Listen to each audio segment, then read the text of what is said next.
It's Dean Saunders and Natalie Sawyer with you until 1 o'clock this morning. We're in for White and Jordan, and lots on the way as we reflect what happened at the O2 Arena a little bit later on with that draw between Fraser Clark and Fabio Wardley. We'll look ahead to the Easter Monday EFL action. Wow, the race for promotion is hotting up, certainly. So we'll be looking ahead to those games later on. And also, of course, look back on what happened over the weekend, especially yesterday, where Liverpool took advantage of the draw between Arsenal and Manchester City at the Etihad to go to the top of the table after they beat Brighton in the earlier kickoff yesterday. So where does that leave the title race? That's what we are talking about right now, as well as the contrasting styles of football, I think it's fair to say, that we perhaps witnessed between City and Arsenal. Many critical of Arsenal's style, the way that they approach that game, a defensive style of football, let's say, not what we would normally see from Mikel Arteta's team. And an interesting point that was raised actually before we came on air was, if Jose Mourinho was in charge of Arsenal and we saw that performance yesterday, would we all be heavily criticising that team? I think criticism comes from, for example, look at Conte last season. He's got Kulusevski, Son and Harry Kane up the middle. You'd think they'd get in any team, them three. Mm-hmm. That's as good a front three as you can possibly get. Yet he's sitting back at home against teams who they were better than and playing counter-attack football.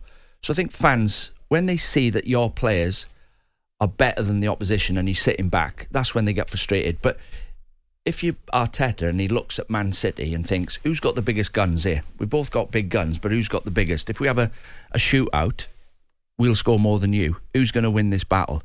So he's gone the other way. So now and again, tactically, if he felt the need to do that yesterday at Man City, I think it's good management from him.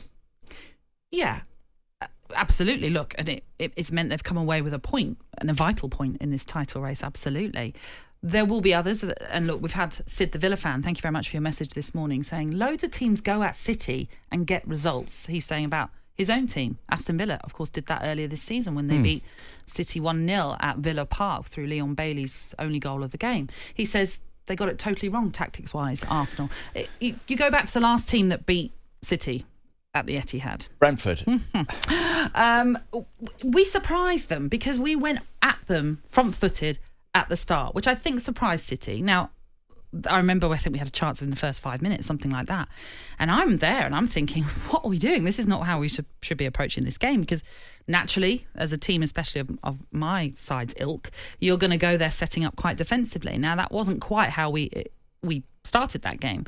And then we obviously went on to win it late on. So teams can go at City, or can beat City if they get under their skin a little bit. And maybe Arsenal did that. No, not many. And maybe Arsenal did that in a different way because it was a more defensive style that they went into that game with.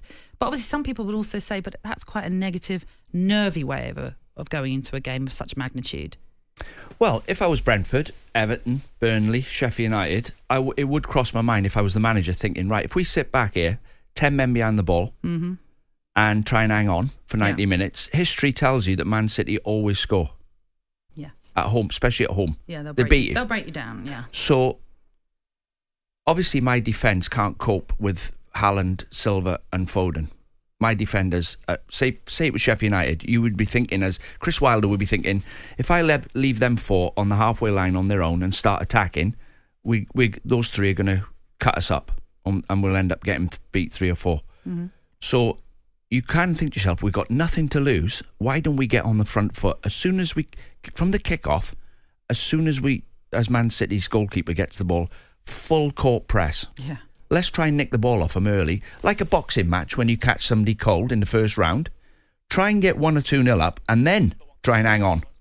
But I know what you're saying. You can go at them, but Arsenal could not afford to lose the game yesterday. Brentford have got nothing to lose. Yeah, you're right in that sense, and it was a different points in the season as well, because obviously the Brentford victory came in the November time, whereas now in the business end of this season, and there's so much riding on every result. Let's bring an Arsenal fan into this conversation. Jodie's rung up to have the say their morning. Morning to you, Jodie. Morning, Jodie. Oh, hello. Thank you for being on air. Brilliant. No, we're happy to have you on. I hope you're having a lovely Easter Monday. What did you make of your side's performance then yesterday? Well, I wanted to talk about it generally because I wanted to talk about Arsenal's passion. Now, they normally show tremendous passion in attack. Well, yesterday they showed passion in defence. And I wanted to give some examples, if I may. Please do. There's Bellingham, in playing for England, he decided that he was going to score a goal, and because he couldn't face the negativity of the press. But he did score that goal, and he made up his mind. Now, Arsenal, when Aaron Ramsdale made that big boo-boo, I'm sure everybody remembers that. The team got together and said they were going to win this game for Arsenal.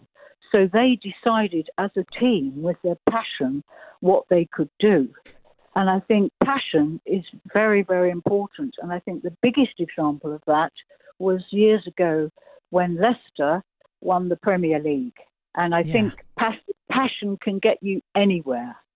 Good point, Jody. No, Jody, I agree with you. There's no hidden secrets in management. Football management is about signing good players, getting them to work hard. And I think Arteta has stood in front of 40 players and said, this is what we're going to do in the future, and you've got to follow me. And you can see it in him. And he's got rid of the people who were picking their wages up. I mentioned Pepe. I mentioned people, Aubameyang, Lacazette, who are we winning? If not, does it matter? He's now got a group of players playing with passion. And then you added Declan Rice to that. And Jesus. Those two stand out like a sore thumb. So you're right. I mean, you've got a chance. He's definitely got everyone in the boat and they're all rowing in the right direction. Well, like I said earlier on, it does feel as though there's a maturity now to this Arsenal team. Still relatively young, but still there's a maturity. And they've learned from the experiences of the past. We're seeing that. The fact that where they are still in this title race as well. Carl, though, from Newcastle has just asked, Arteta is an absolute hypocrite. He cried last season when Newcastle did the same against them, saying he would never approach a game like that. Again, though, you might argue, Carl, that's the maturity from Arteta. He may have learned from last season. Did he say that? Did he? Yeah, I can't remember it myself, Carl, but you were absolutely right to flag it up. There's just two ways of looking at it, certainly. I like I mentioned before, I would have loved to see Arsenal go at City, of course, to make it a more entertaining game. But I can also sit back now and think, do you know what? Maybe that was just a bit of a defensive masterclass like we've been using all morning as that phrase.